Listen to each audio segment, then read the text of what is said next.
Hi, welcome to another Top 5 here at MacGuffinPodcast.com. I am Brandi. I'm John. And today we are going to be talking about our top 5 movies that take place in one wild night. And this is in honor of, well, I don't want to say in honor of, in recognition of The Hangover 2 coming out tomorrow. Most of you are probably much more excited about The Hangover 2 than we might be, but... and that is your prerogative. Yep. You're welcome to your opinions. These are our favorite One Crazy Night movies. Do you want to start it off? I would. My number 5 is Go, which is a film from the writer and director John August, who is a very solid screenwriter. I'm a fan. To be fair, Doug Liman directed it.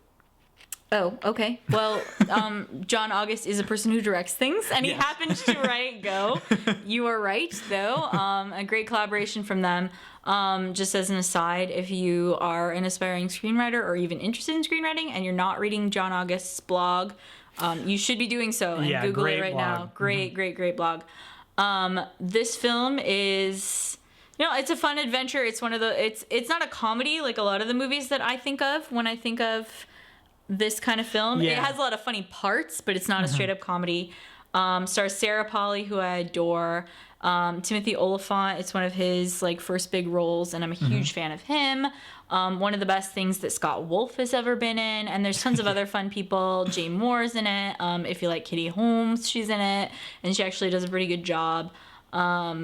Just a bunch of ravers and the sort of shenanigans that they get in with their various crossing paths over one night, and it's a super solid film. I really like it.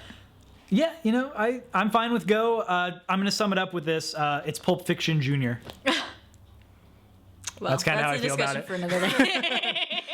So my number 5 is from Richard Linklater, who's one of my favorite directors, made a lot of solid movies that take place in a short period of time. My favorite that would adhere to the One Crazy Night thing within his filmography is Dazed and Confused.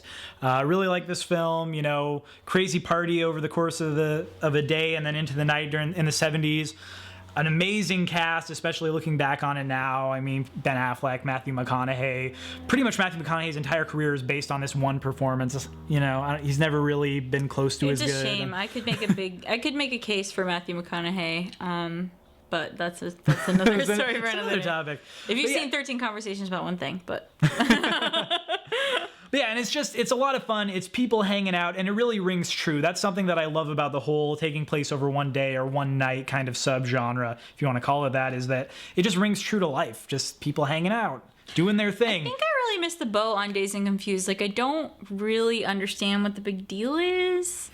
I didn't like it the first time I saw it. I liked it better when I saw it later on, but I don't understand the obsession. But I really love a lot of Richard Linklater's other work, so I don't know.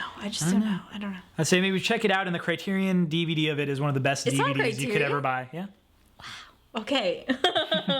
Well, my number 4, which I have a sneaking suspicion might be on your list as well, is Superbad, which is a film I saw more than once in the theater. I think it is brilliant comedy, and I really love this format. That's one of the reasons I suggested this list is I just think it's fun when your story takes place in such a compact time and you still have to make it matter. And Superbad does an exquisite job of that. I mean, it's just granted, there are other movies that are graduation night, big party, blah, blah, blah. But this is the absolute pillar, the pinnacle of those movies, I think. Yeah, no, I'd agree. Because it doesn't need to be that night. It could have been any party. Anything that could have heightened the emotions between these two characters who are so well drawn. And their relationship matters so much to both of them, but they won't admit it. There's an undercurrent beyond the craziness that is very... It has a big impact. And then, of course, all of the side characters, McLovin, the cops, the girlfriends, whatever, are hysterical as well. So there's no bad thing about this film.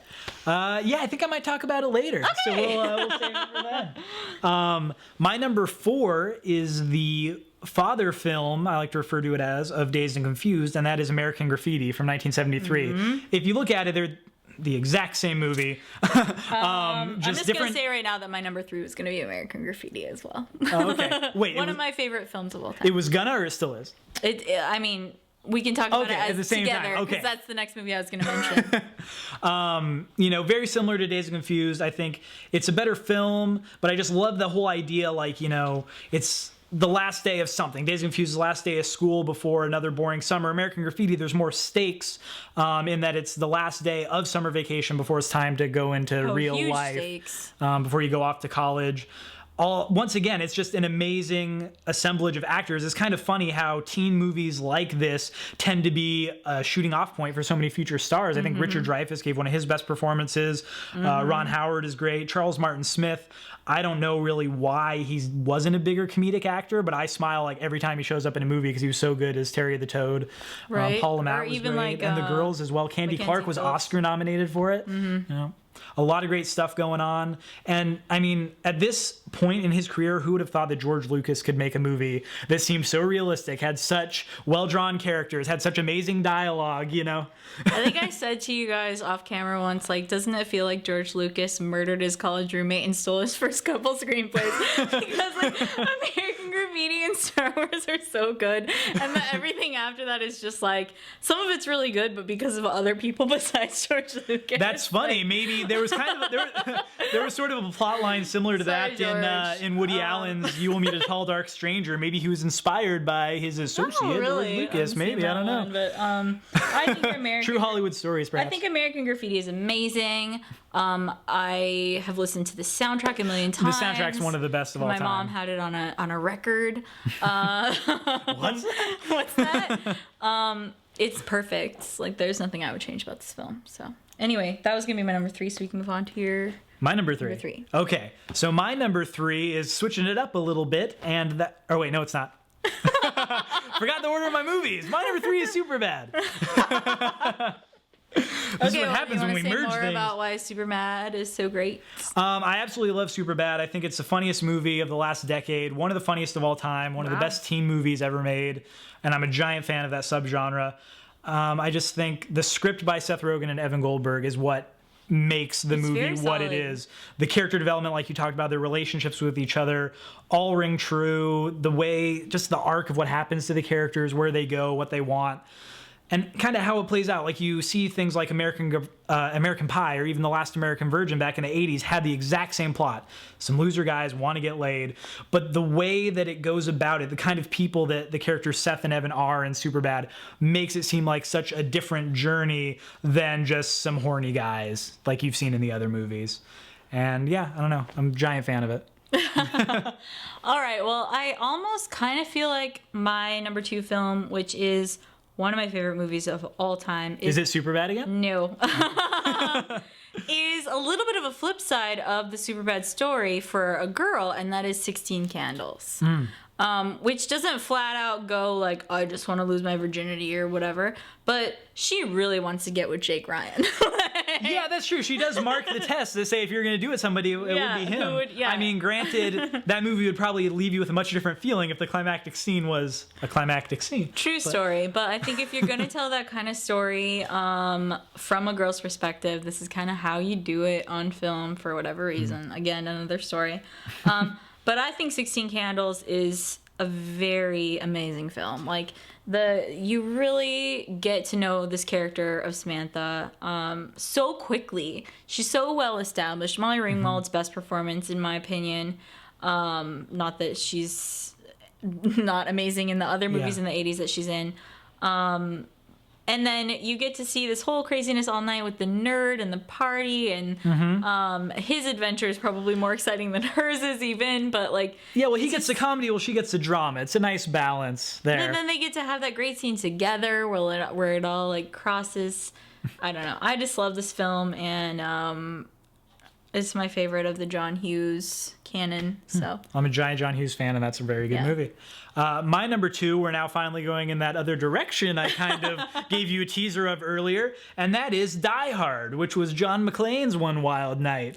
I mean, you could say like, oh, it wasn't, the plot made it One Wild Night because the terrorists came in and they caused all the shit to happen. No, it was going to be a wild night anyway. I mean, there was the party going on in Nakatomi Plaza. There was, what was the dude's name who's the asshole? Was it Arliss? sure. Something like that, and he was doing coke. There was people, banging in one of the offices down the hall. I mean, that was a wild night. And then John McClane and the terrorists show up, and I love Die Hard. It's the definitive action movie where it's just about the action. It's not a sci-fi movie. It's not a superhero movie. It's straight up action. John McClane is a badass, but he's a real guy, and that's what separates it from the rest of the series, where he turns into this big cartoon character. But I'm a giant fan of Die Hard. It's a really good movie. I think there are actually kind of a lot of action movies that could fit into technically fitting into one night, but that one perfectly goes with the theme because it makes itself that movie where it's this is all one day. We start at a party that's only gonna ever happen on this one day a year anyway. And it really it manages to run with two themes at one time and do a great job of it. And to wrap Die Hard up in a nutshell, Reginald VelJohnson. Continue. All right, that was an inside joke for John and his wife. Number one of my favorite films of all time. I know I said that about the last movie, but I have to reiterate it because John can't believe how much I love this movie, which has already shown up on another top 5 once, and that is Harold and Kumar Go to White Castle. I love this. I couldn't love it more. You're seriously the only person I've met who would say top 20 of all time with that movie. Oh my god, it's so funny. It's so funny. It has so much going on that underneath that as well. It has really interesting kind of the battle shits was really deep. No, it has some interesting social racial stuff going on, definitely. I don't dislike the movie by any means, but it always amuses me when something I'm so sure is oh, people just think that's kind of a mediocre movie. Someone's it's my favorite. And then it's different strokes for different folks, I saw this in the theater with my best friend one day just to see whatever was happening. We were probably the one, we might have been the only ones in the theater. Died. So funny. It's one of the only films where I've watched it and then watched it again with the commentary afterwards, which is great on the DVD. Hysterical. I have nothing bad to say about this film. It takes place over one crazy night. It is crazy. And it's great.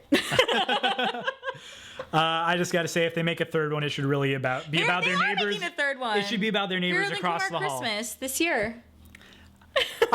Harold and Kumar I'm fine with. I want to see the neighbors with David Krumholtz and, that's what I want to see the movie of. So my number one crazy night movie is The Return of the Living Dead. Because not only is it a crazy party in a graveyard where before zombies show up, you have a group of punkers who have an impromptu striptease, which is awesome, and then Linnea Quigley proceeds to stay naked the entire movie for really no reason, except for that it's a horror movie and there should be nakedness in it. Then acid rain falls down and zombies come up. It's my favorite zombie movie of all time and my top 2 horror movies ever. I absolutely love it. It is good, and I think it does what we're talking about pretty well, where it has a few different threads going on that sort of intersect. And exactly, you got the morgue stuff going on, yeah, and then the adventure over here in the cemetery, and then everyone's thinking if we can just find our friends, things will be fine. Things are not going to be fine. Exactly. And it's honestly one of those movies that I could watch over and over again. There was literally a day where I watched it 3 or 4 times at one point. Yeah.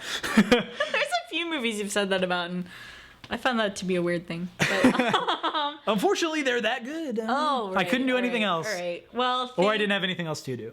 That was another top 5 here at MacGuffinPodcast.com. You can find more top 5s at the site. Probably less rambly, more coherent. A million other things. Yeah, I think we tend to speak at a really quick clip when we're together. Wait, I have to talk faster than Brandi. But thank you for watching, and we'll see you next time. Yep. Drive safe.